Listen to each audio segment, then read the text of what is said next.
Tonight, Premier and his delegation to depart on a charter flight this weekend for the PIF's meeting next week in the Cook Islands. Cyclone season begins with predictions of 3 to 4 cyclones. And Niue squad named for Pacific Games in the Solomons. Good evening, I'm Saraya Mangawa and this is your BCN News. Leading our news tonight, a brief update on the COVID-19 situation in Niue. There are currently 2 active cases of COVID-19 reported by the Niue Public Health Department over the weekend. The public health advice is for people to remain vigilant at all times and test if you have flu-like symptoms and wear a mask at public gatherings. Since March 2022, Niue has recorded a total of 889 cases of COVID-19. You can stay informed with the latest information on COVID-19 by visiting covid19.gov.nu. Also on our news tonight, the 52nd Pacific Islands Forum Leaders Meeting will be taking place in Rarotonga, Cook Islands, starting next week Monday, 6th of November until Friday, 10th of November. Premier Dalton Tangelangi and his delegation of 14 to this meeting will be leaving in a special Air Rarotonga charter flight that will be arriving on the island this Saturday and returning next Sunday. BCN News spoke with Premier Dalton Tangelangi on Monday this week, who shared some of the key issues he is looking forward to discussing at the leaders' meeting next week. Premier Dalton Tangelangi will be accompanied by his wife Tanya, and in his delegation there will include government officials, members of the Whanake Pule, and also the president of the Chamber of Commerce representing the private sector. Officials from Whalefono too have confirmed to BCN News that the charter flight is paid for by a donor partner, but did not reveal who the donor is. Here is Premier Dalton Tangelangi in an interview with BCN News earlier this week. It's a lot to discuss about collectively for the region, and as we all know, the challenge of climate change, economic side of things. Everyone's still trying to recover from the COVID or financial matters. But I think it's important to highlight what we've been doing. It's the same thing what I've been said all along in New York, and up in Indonesia, that how far does the world want us to mitigate? As you know, one of the very least contributor to the emissions, and getting well worse with 0.001% that we, and here we're still trying our best by trying to get 80% renewable energy. So we're still trying our best to mitigate this. I said we've done, it's gone past that. We've met all the sustainable development goals and biodiversity. What else do you want us to do? It's time that we adapt. And I want funding for us to adapt, and that would tie in very well with our Niue Kukaina. And that is to strengthen our homes, strengthen our public infrastructure, to safe keep our people from most of the challenges that we have. Premier Dalton Tangelangi, in an interview with BCN News on Monday, told us some of the things that he would like to discuss at the upcoming Forum Leaders meeting. When asked about discussions on Japan's discharge of treated nuclear wastewater into the Pacific Ocean several months ago, Premier said that although it's not on the agenda, he and some other leaders may want to discuss this matter during the meeting. He told BCN News that Niue and Tuvalu were the only member nations of the forum that made public statements against the discharge of nuclear wastewater, calling on Japan to reconsider. During the Pacific Island Leaders meeting, Premier Tangelangi will sign a communique to establish diplomatic relations with 2 Pacific countries, Fiji and Tonga. BCN News understands that this meeting of the Pacific leaders will formalize the appointment of former President of Nauru, Baron Waga, as the next Secretary General of the Pacific Islands Forum, taking over from Henry Puna. Government and meteorological officials are saying that Niue is likely to be affected by 3 to 4 cyclones during the tropical cyclone season, which began yesterday, 1st of November, and will last until the 30th of April next year. Predictions for the Southwest Pacific region are expected to be affected by up to 14 cyclones. The region may expect up to 8 severe cyclones reaching Category 3 or higher and might occur anywhere across the region. Here's Esther Bavihi with more on this story. In a government press release issued this week, the number of tropical cyclones occurring in Niue's EEZ varies considerably from one year to the next, and this variability is influenced by the El Nino Southern Oscillation, or ENSO. Tropical cyclones were most frequent or in neutral or El Nino years and least frequent in La Nina years. El Nino is expected to continue through to at least March 2024, peaking in December 2023 and January 2024, likely as a strong event. A statement by the director of Niue Met Services, Rosie Misiampo, said that it does not only take a cyclone to cause severe impacts on the ground, but can be enhanced low-pressure systems. And she says that we must be well prepared as the predicted number of cyclones for Niue is elevated from the 2023 to 2024 cyclone season. Niue Met and government officials are urging members of the public to remain informed with the Niue Meteorological Service on tropical cyclone warnings and to be prepared in the coming cyclone season. New Zealanders will find out today the final outcome of their general elections, which were held 3 weeks ago.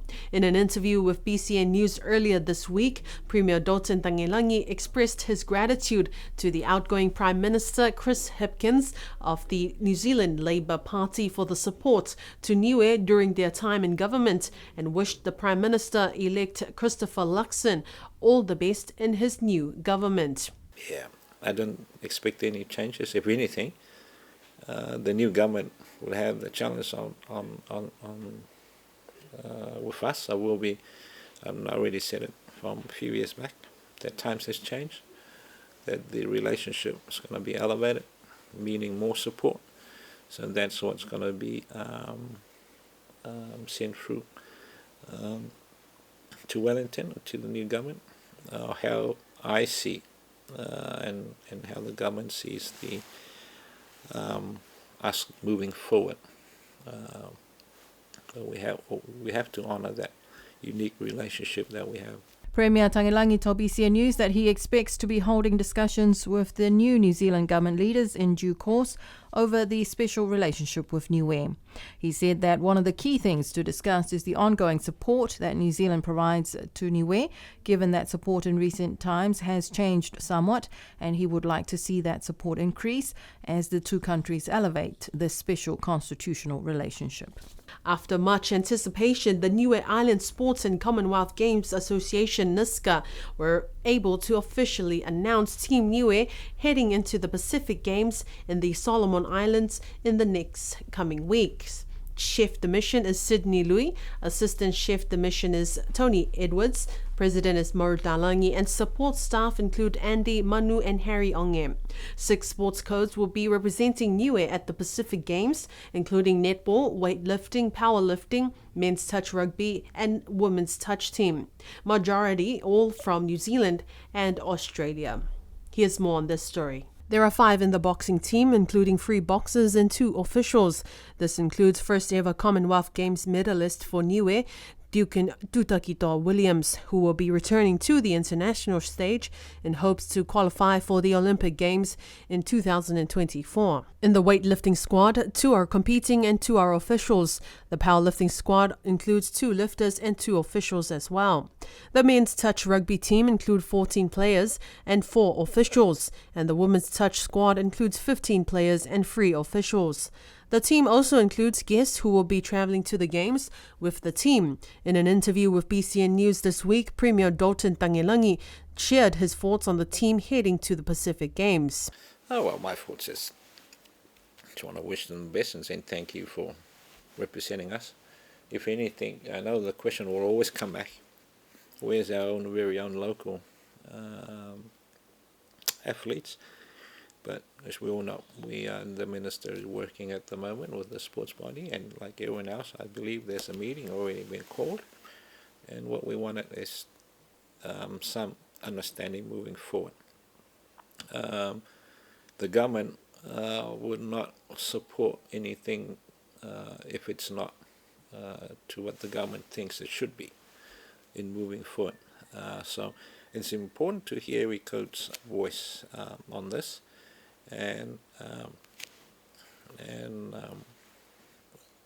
but we're already seeking support from such as New Zealand as well. Follow their what sort of model that they have down there that can suit us here in moving forward. We can't be too greedy for ourselves, as we know. We always talk about building the bridge with our people overseas.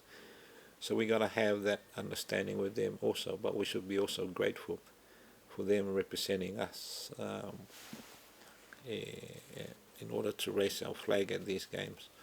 The 17th Pacific Games will be taking place in Honiara, Solomon Islands, from the 19th of November next month to the 2nd of December 2023. TV Niue will be providing live coverage for the Pacific Games on Pacifica TV, Channel 3. Niue is the first port of call for the Royal New Zealand HMNZS Manawanui, carrying a crew of 70, arrived Alofi yesterday morning in the start of a 7-week deployment, including Fiji and Vanuatu. While in Niue, the HMNZS Manawanui, captained by Commander Yvonne Gray, will transport 7 Niueans from government authorities and NGOs to conduct an inspection of Beveridge Reef tomorrow, returning in the weekend. Here's Esther Pavihi with more on this story. While on the island next week, the ship's company will visit the 2 schools and host a Women in Maritime Networking event. Commander Yvonne Gray explains the purpose of the 7 weeks deployment with Operation Calypso. So we're doing maritime patrol while we're at sea. So we were looking to see if there were any fishing vessels out there. There weren't. We weren't able to track anyone during our last period at sea. We're doing this visit this weekend to Niue. Actually, tomorrow we're going to take some Niueans over to Beveridge Reef, where there's going to be some surveying, see if we can put some navigation marks in. So that's quite exciting. And from here we'll go west, where we're going to do some survey work with the Fijian Navy, and then we're going to go to Vanuatu and do some explosive remnants of war disposal. So tasks for us in every place. Commander Gray told BCN News that they hope to be home by Christmas, but they are also the duty ship carrying humanitarian aid and disaster relief supplies for the New Zealand Ministry of Foreign Affairs and Trade. Humanitarian aid disaster relief duty ship.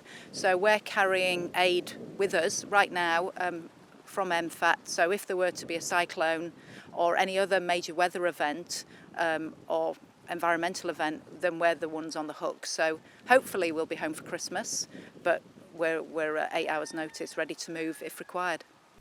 On Monday this week, the cruise ship National Geographic Resolution arrived on the island. According to the team at Niue Tourism, there were a total of 103 passengers and 36 crew members on board the cruise ship. The cruise ship National Geographic Resolution had previously called into the Kiribati before Niue, and the next port of call will be the island of Aitutaki in the Cook Islands. The National Geographic Resolution is only the second cruise ship to visit Niue this year since the borders reopened post-pandemic. On our other news tonight, the Rock Vets are due to return back to the island tomorrow since their last visit in April this year. BCN News understands that they will begin their usual work starting next week, Monday. Majority of the Rock Vets are voluntary with no pay, but they are grateful to the local businesses for their continuous support, such as the Scenic Matavai Resort, who have offered accommodation for the Rock Vets, as well as Niue Rentals, who have provided transport. Also thanking the Telecom Niue for extending their support through communications. The Rock Vets are especially grateful to Animal Officer Kala Ongodo and the Department of Agriculture, Forestry and Fisheries under the direction of Boy Okesene for their help and support for the team to Niue. This visit of the Rock Vets will be their 7th visit to Niue since 2014, when they first arrived, and have significantly contributed to the population control of wild dogs and cats. One of the key issues on the island is with locals and dog owners who do not pay and register their pet dogs with the Niue Police Department. In 2022 last year, A total of 146 registered dogs were recorded, but there were many more yet or have not registered at all. The Rock Vets will only be working for 1 week, starting next Monday until Friday. Last Thursday was the 2023 National Championship of the Niue Weightlifting, World Powerlifting Niue, and the Niue Bodybuilding Associations. The event took place at Clayton's Club in Alofi South. The program included words of welcome by Niue Weightlifting, Powerlifting, and Bodybuilding executives, as well as the Minister for Sports, Honourable Sonia Talangi. There were a total of 7 young people who participated in the Nationals last week. Here's more on this story. Following the speeches were the long-anticipated events. First with weightlifting was one and only 17-year-old Chrysalyn Sipeni from the village of Tamakotonga performing the clean and jerk. After the weightlifting, there were the powerlifting competitors, including 6 performing only the deadlift with 3 attempts. Competitors included 4 Niue High School students, Macfitu Tukuniu, Ailani Motama, Josiah Ikitule, and Chrysalyn Sipeni, and 2 newcomers, Sean Solano and Helemoni Pao. Finishing off the events for the evening was bodybuilding with one and only entry, Janam Hopotoa. Janam also had a special show with the children, upcoming future bodybuilders. Daughters of the Deep is an international program which offers young girls the opportunity to learn and experience what it's like to work in the marine space. BCN News caught up with Roxy Damso of Niue Blue to tell us more about Daughters of the Deep.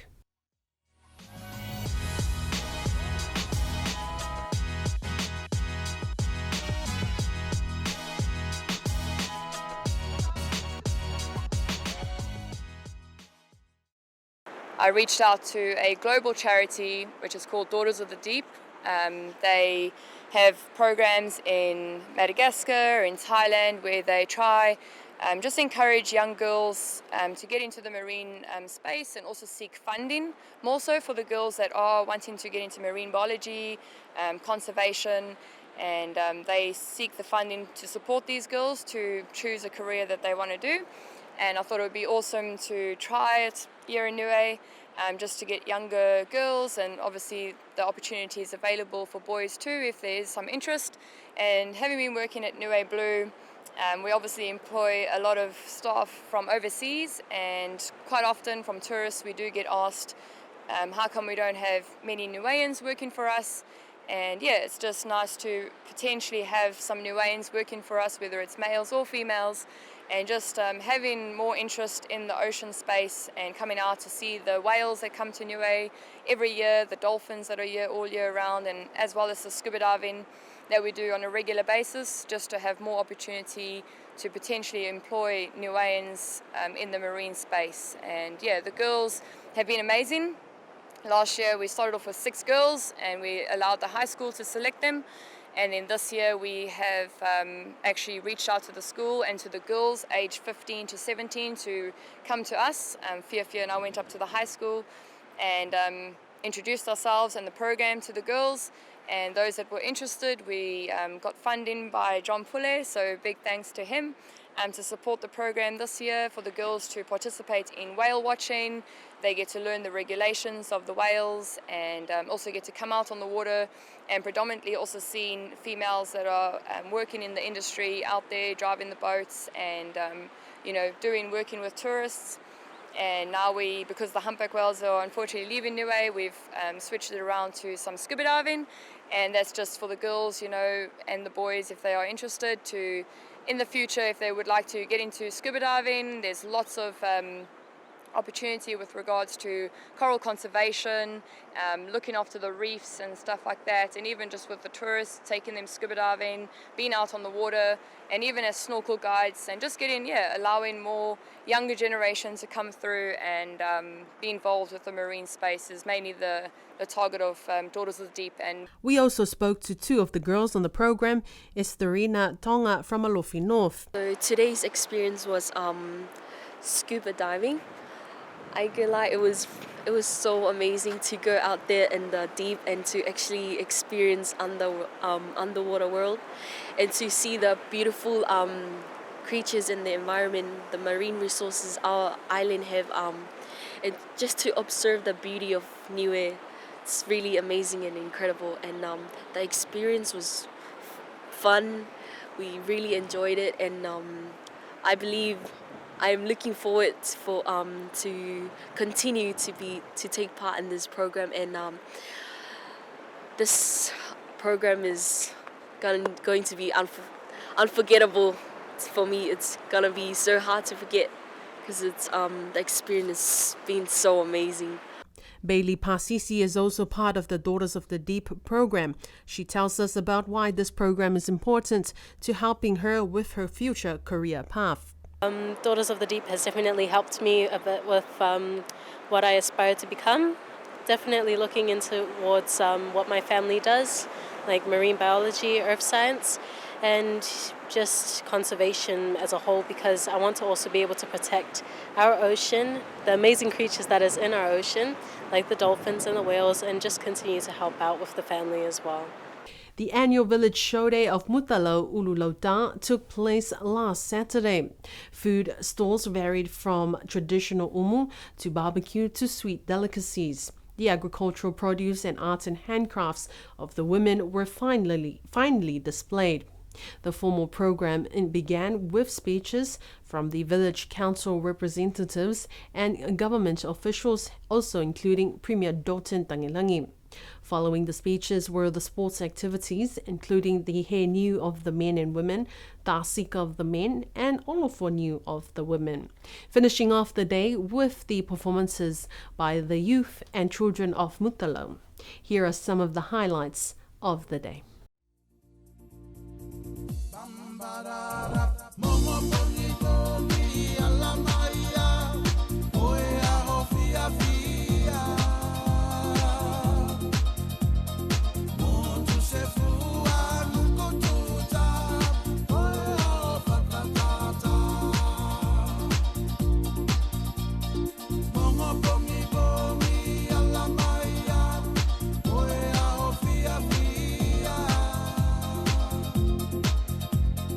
Oh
And that is our news bulletin for tonight. Join us again next week, Tuesday, for our Wangahau Niue bulletin. Until then, wishing you all a safe weekend. Nanofoa.